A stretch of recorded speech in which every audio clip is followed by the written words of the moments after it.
what's the storyline for you, the NFL season 2021? 2 days away. Man. What do you got for me on that?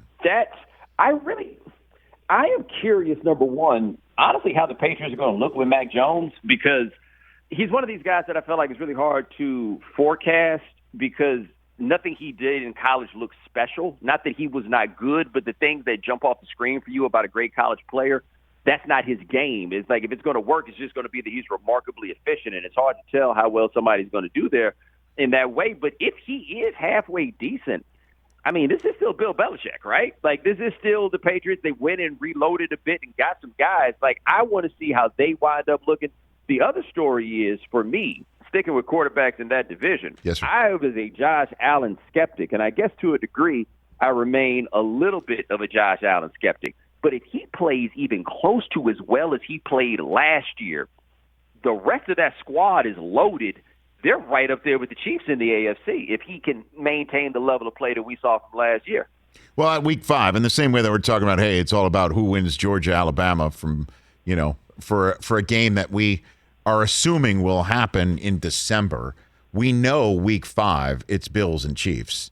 And that'll be some sort of a back pocket tiebreaker for one of these teams, even in a 17-game season moving forward. And last year there was a whole COVID hoo-ha based on the Titans getting COVID, and it messed with the Bills' schedule.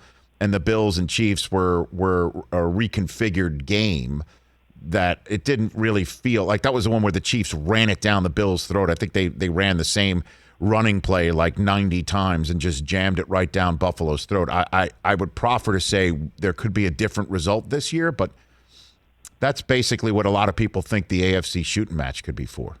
Yeah, the test to me about Buffalo is if you get some heat on Josh Allen because he panics, like that's the part that I question whether he can fix because panickers tend to panic forever. But if he reaches the point where when there is heat and he can just stand in there and make it happen, it's trouble for everybody. Well, Emmanuel Sanders could be that guy as well to be added to that mix.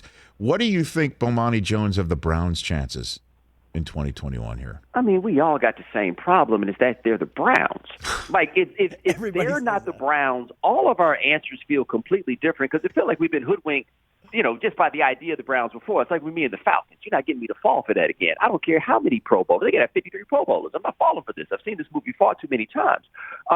But I am of the belief that getting Odell Beckham back helps a lot and will make a good offense even better, an offense that really doesn't need to throw the ball very much and really should be relying on the run, and I think that's what they're going to keep doing in that Kubiak-type scheme that they run up there.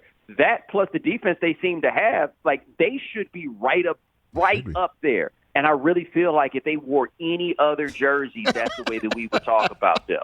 But it just don't feel right. Well, I mean, look, you're spot on every single thing that you just said right there. But it's a Baker Mayfield world that we're living in for Cleveland, and if he shows up better this year than his improved version last year, they could be very difficult to stop. And Odell, that was the part of the conversation last year that just didn't compute, that team's better off without Odell. He was doing his own thing, sometimes running routes that weren't really there, and Baker tried to force it in there. And the minute he was gone, things kind of opened up.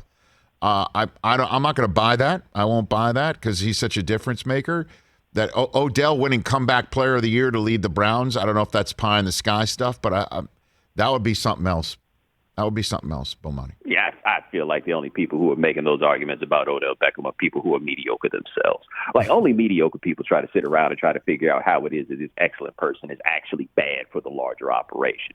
And I think that in media, because Beckham is so flashy, that we make assumptions about what it must be like to play with him. The guys that play with him love him. Like, it's not like he's one of these guys who doesn't work hard. He grinds. He's on it.